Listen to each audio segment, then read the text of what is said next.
Hey folks, well the crap is hitting the fan now in South Africa, and the true face of the ANC and its communist expropriation is there for all to see. The lies of the ANC and Sir Ramaphosa exposed once again. The city of Ekurhuleni has argued that it doesn't have to compensate a company after it expropriated its land, saying its interests are outweighed by the needs of residents. Its interest? Who exactly are we talking about? ANC councillors? Survey says nope. Section 25 of the South African Constitution says otherwise. So Ekurhuleni and the ANC land thieves will argue that the EWC law signed in December of 2024 permits them to steal this land. The only problems with that lie are Section 25 of the Constitution requires just and equitable compensation, and Ekurhuleni confiscated this land illegally in the year 2019. 5 years before Ramaphosa violated the Constitution by signing the expropriation without compensation law. The city of Ekurhuleni has rejected the owner's claim of 30 million rand for the property, saying that this was not just and equitable. It said the property had been standing vacant for 30 years, was being held for speculative purposes, and on the balance of needs, the public interest outweighed the owner's rights. It flagged the following reasons for stealing the land. The property was vacant and had been vacant for 30 years. The property had no improvements and had not been improved for 30 years. There were no leases and had no leases for 30 years. The property had never been sold at market value. None of which is germane. None of that overrides Section 25 of the Constitution. None of it. You can say all you want there.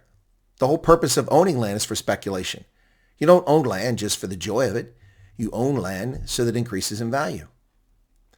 Now, defending its unlawful actions, the city of Ekurhuleni states, more importantly, to give effect to the constitutional rights in the Bill of Rights and any other interrelated right in respect of the poor, marginalized, and vulnerable people who are residing in 123 different informal settlements and condensed in 11,900 settlement units within the jurisdiction of the city. Now, why exactly must people be deprived of their property rights to cater to those in society who have failed? Explain that to me. Why is it the responsibility of people who've succeeded in life to carry those who failed? And why do those people have to live in Ekurhuleni? So when the next 20,000 people rock up after you give these people homes on land you've stolen, paid for by the very same taxpayers that you've defrauded through immoral and illegal land theft, what then? Do you steal ever more land?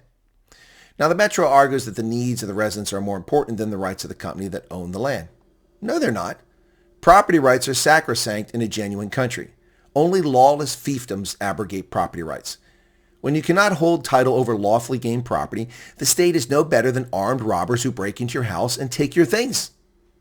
When the state can void legal contracts at a whim, you cannot have law and order, only chaos and conflict. You will not have a country. What makes appointed politicians who've never competed for your vote authorities on the needs of anyone? Do you trust the same crowd that destroyed Eskom, South African Airways, Denel, Arms Corps, the rails, the roads, and rural safety to make cogent, thoughtful decisions in the best interest of governance? I don't. Now, this dispute began back in 2019 after the city of Ekurhuleni issued a formal expropriation notice and took the land. BVI 900, the lawful owner, then lodged a claim for 30 million rand based on independent valuations.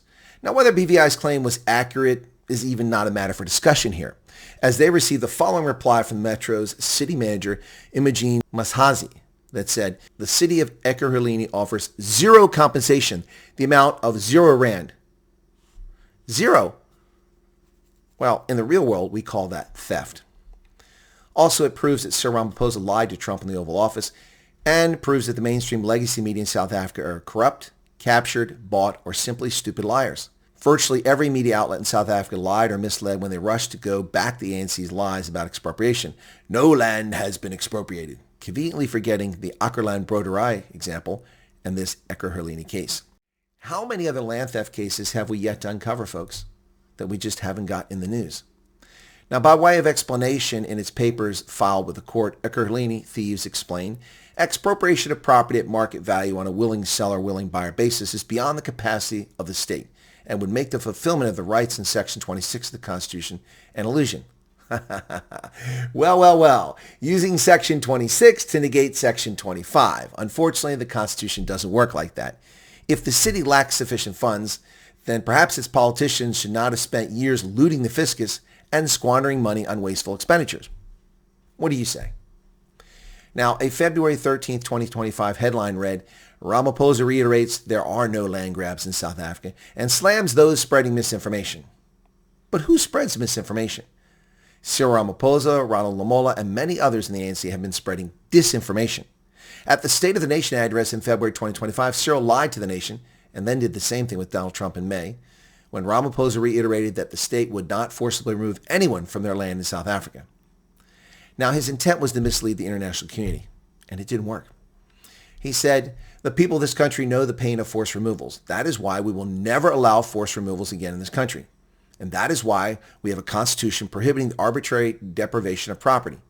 That is why we have a constitution that requires just and equitable compensation to be paid in the event of expropriation for a public purpose and in the public interest where applicable. Only he had just signed into law a bill that does exactly that. Take land without compensation. Nil is no compensation. So does he think people are stupid? Apparently he does. Now, not only do the actions of the city violate the Constitution, they also violate the still enforced 1975 Expropriation Act, which Nicklin is asking the court to declare unconstitutional. That law states that fair compensation must be given for expropriated land, as does Section 25 of the Constitution.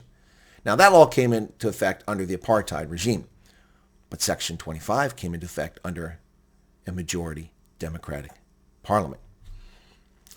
Now, folks, why does this matter? It appears that this will be the first judicial test for the unconstitutional Expropriation Without Compensation Act. 6 years after the initial notice of expropriation in February of 2019, the matter is now scheduled for court-directed mediation in October and an 18-day trial in February of 2026. How do you schedule a trial for 18 days? You have no idea what's going to be presented. Are you giving timelines and specific limits to how much evidence people can present? Now, more importantly, this case will, if the city wins, destroy property values, plunge the economy into chaos, lead to bank failures, business closures, far greater poverty, and intense international pressure as South Africa takes on the pariah status as a rogue nation. Ramaphosa and the ANC and the media have lied.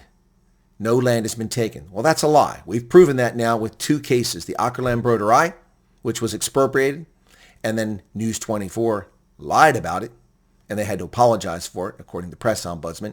They weren't the only ones, but they were the ones that were forced to apologize. Ackerland Broederij and this case. Land expropriated without compensation. Forcibly taken from its owners. And not even returned to the people who had the claims on the land, but used by modern, illiterate 30% authorities on a whim that they decide. You can't have a country like this. This isn't a country.